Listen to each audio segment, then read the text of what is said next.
नमस्कार। आज हम बात करेंगे एक सनसनीखेज आरोप की जो लगाया गया है कांग्रेस के लोगों के हरियाणा चुनाव की हार के बाद। जैसे कि आप सभी को पता है कि हरियाणा चुनाव में कांग्रेस की अप्रत्याशित हार हुई है, जिसके बाद एक पत्रकार अशोक वानखेड़े ने सनसनीखेज आरोप लगाया केसी वेणुगोपाल पर कि यह अपने महिला मित्रों को टिकट दिलाने में व्यस्त थे। हर चुनाव में हार होने के बाद लोग एक दूसरे पर आरोप प्रत्यारोप लगाते हैं। संगठन का भी फेलियर है। राहुल गांधी के नेतृत्व पे भी अब सवाल उठने लग गए हैं। कई लोग जाति समीकरण को मान रहे हैं, कई लोग संगठन की बात कर रहे हैं कि भूपेंद्र हुड्डा और कुमारी शैलजा में लड़ाई थी, लेकिन इस प्रकार के आरोप इससे पहले कभी नहीं लगे। आप सोचिए कि जो राहुल गांधी के राइट हैंड है केसी वेणुगोपाल, उस पर इस प्रकार के आरोप लगाए जा रहे हैं। और अब कहा जा रहा है कि महाराष्ट्र में भी मुश्किल हो सकती है कांग्रेस के लिए, क्योंकि जम्मू एंड कश्मीर में भी ये हारे हैं, हरियाणा भी हार चुके हैं और अब जहाँ पे जीत सकते थे वहाँ ही हार गए। तो अब मुश्किल है कि महाराष्ट्र में भी इनको वैसी सीटें मिलेंगी। इसलिए उद्धव ठाकरे भी इनको आंख दिखा रहे हैं और अब दूसरे लोग भी इन पर कमेंट करने लग गए हैं। अब महाविकास आघाड़ी को भी फिर से सोचना पड़ेगा कि कांग्रेस को कितनी सीटें दें।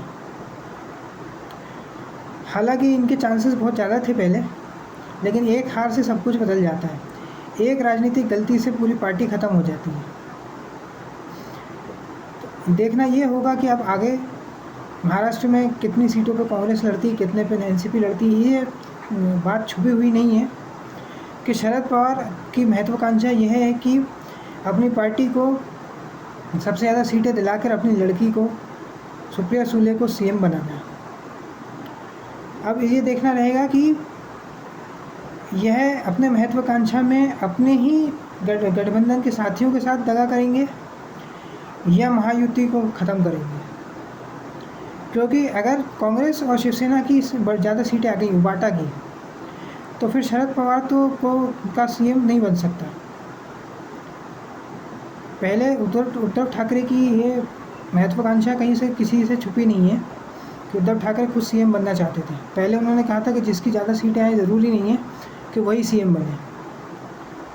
लेकिन अब ये हो रहा है कि जैसे ही कांग्रेस हारी है, उद्धव ठाकरे भी बोल रहे हैं और शरद पवार भी आगे निर्णय लेंगे कि किसको कितनी सीटें मिलेंगी।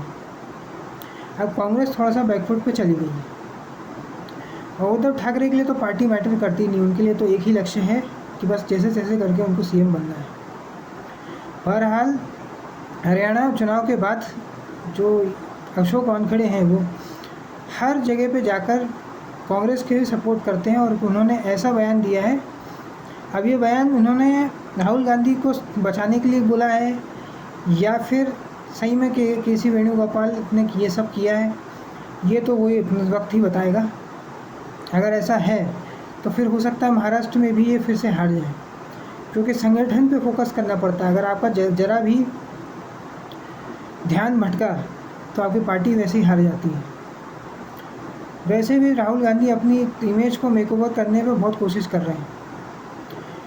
भारत जोड़ो यात्रा भी करी है, मणिपुर भी गए हैं, रायबरेली भी गए हैं, अलग अलग जगह पे जाके उन्होंने बहुत कोशिश करी है अपना इमेज मेकओवर हो और अपनी पार्टी को वापस ये खड़ा कर सके। लेकिन लग रहा है कि यह भाजपा इनके मंसूबों को कभी भी पूरा होने नहीं देगी। हर बार ये कोई बड़ा झटका दे देते हैं। कभी डमी कैंडिडेट उतार देते हैं, कभी कांग्रेस के नेता को जैसे कुलदीप बिश्नोई को भी और किरण चौधरी को भाजपा में ज्वाइन करवा दिया गया है। कभी महाराष्ट्र में विखे पाटिल और अशोक चौहान को बीजेपी में ज्वाइन करवा दिए गए हैं। कभी कोई गठबंधन का साथी तोड़ देते हैं, कभी कोई पार्टी तोड़ देते हैं। महाविकास आघाड़ी की दोनों पार्टियों को तोड़ दिया, एनसीपी और शिवसेना को। तो भाजपा का कोई भरोसा नहीं है।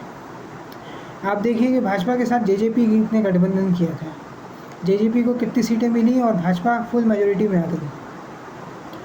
तो ये बड़ी पार्टियां जो नेशनल पार्टियां होती हैं, ये जिसके साथ भी जाती हैं उसको धीरे धीरे ख़त्म कर देती हैं। कांग्रेस का भी यही रिकॉर्ड रहा है और होना भी चाहिए, क्योंकि हर कोई ये चाहता है कि उसकी पार्टी की ज़्यादा से ज़्यादा सीटें आएँ और उसका ही मुख्यमंत्री बने। बस नीतीश कुमार और एकनाथ शिंदे ये दो ही ऐसे उदाहरण हैं कि इन्होंने इनको सीएम क्यों बनाया ये कोई नहीं जानता है।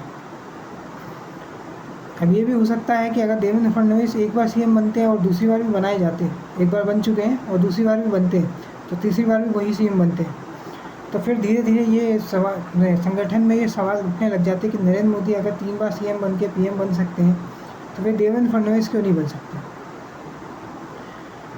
अब हो भी सकता है कि ये जो केसी वेणुगोपाल पे एलिगेशन लगे हैं इसका भी कोई ना कोई भाजपा की षड्यंत्र हो, या भी हो सकता है ये रियलिटी हो। ये तो आगे ही पता चलेगा, धीरे धीरे अंदर के लोग बाहर आएंगे और वो बताते जाएंगे। ऐसे आरोप भी राहुल गांधी पे लगे हैं कि इनके पार्टी के कार्यकर्ता जब इनसे समस्या का समाधान मांगने गए संगठन के, तो ये कुत्ते को खिला रहे थे बिस्किट और इन्होंने ध्यान नहीं दिया, और फिर उन्होंने दूसरी पार्टी ज्वाइन कर ली और वो पार्टी आज सत्ता में है असम में। आप समझ गए हैं कि मैं किस नेता की बात कर रहा हूँ। और इससे भी पहले कई आरोप ऐसे लगाए गए हैं, जैसे कद्दावर नेता जगदम्बिका पाल ने छोड़ी थी कांग्रेस, रीता बहुगुणा जोशी ने छोड़ी थी, और भी कई ऐसे नेता रहे हैं। अशोक तंवर ने भी छोड़ी थी लेकिन वापस कांग्रेस ज्वाइन कर ली। तो एक के बाद एक प्रियंका चतुर्वेदी ने छोड़ी थी और शिवसेना ज्वाइन करी थी, आज राज्यसभा मेंबर हैं। तो एक से एक बड़े नेता, बड़े प्रवक्ता ने कांग्रेस, राधिका खेड़ा ने छोड़ी है कांग्रेस। तो ये हर जगह पे भगदड़ मची है। पास्ट में आप देखें तो सुभाष चंद्र बोस, अंबेडकर जी ने कांग्रेस छोड़ी, श्यामा प्रसाद मुखर्जी ने छोड़ी है। उसके बाद शरद पवार और ममता बनर्जी भी कांग्रेसी थे। तो ये सब राहुल गांधी को अवॉइड करना होगा और हीन भावना रखने के बजाय अपनी लीडरशिप उभारनी पड़ेगी समय के साथ, अन्यथा कांग्रेस पार्टी का खात्मा भाजपा कर देगी बड़े आराम से। हरियाणा से पहले लोगों को लग रहा था कि हरियाणा जीत लेंगे, लेकिन जब हरियाणा ही नहीं जीत पाए तो महाराष्ट्र में तो कई सारी पार्टियां और छोटी छोटी पार्टियां भी 2-4% भी अगर वोट ले ली तो वो कांग्रेस का और भाजपा दोनों का वोट काट सकती है।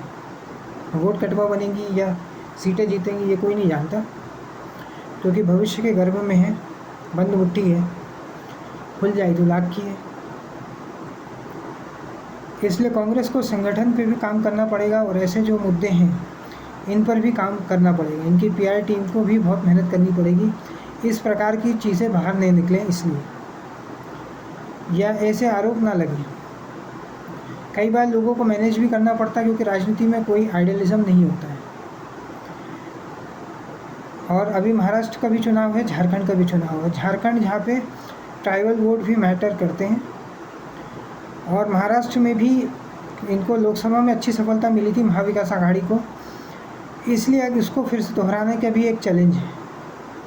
अगर ये नहीं जीत पाए तो फिर महाराष्ट्र में जो मुंबई है वो एक कमर्शियल कैपिटल है, अगर यही कांग्रेस के हाथ से निकल नहीं आ पाया तो फिर बस कर्नाटक ही रह जाएगा, हिमाचल रह जाएगा और तेलंगाना रह जाएगा। आज नहीं तो कल कर्नाटक में भी थोड़ा बहुत तोड़ फोड़ कर लेंगी भाजपा, और पहले जैसे कर चुकी है वैसा ही अभी भी कर सकती है। इसलिए इन्हें संगठन में कई नेताओं के बीच में एक सामंजस्य बैठाना पड़ेगा। केंद्रीय नेतृत्व को बहुत मेहनत करनी पड़ेगी ग्राउंड पे, तब जाके कांग्रेस रिवाइव करेगी कई सारे स्टेट्स में। आप देखिए जैसा हरियाणा में हुआ है भूपेंद्र सिंह हुड्डा और कुमारी शैलजा के बीच, वैसे ही राजस्थान में भी हुआ था सचिन पायलट और अशोक गहलोत के बीच में, वैसे ही एमपी में हुआ था ज्योतिरादित्य सिंधिया और दिग्विजय सिंह के बीच में। ऐसे और भी जगह पे लड़ाइयाँ होती रही हैं, और केंद्र के लोग, बैठे हुए लोग, हाई कमांड वो कुछ नहीं कर पाया, और उसके बाद सत्ता हाथ से निकल गई है।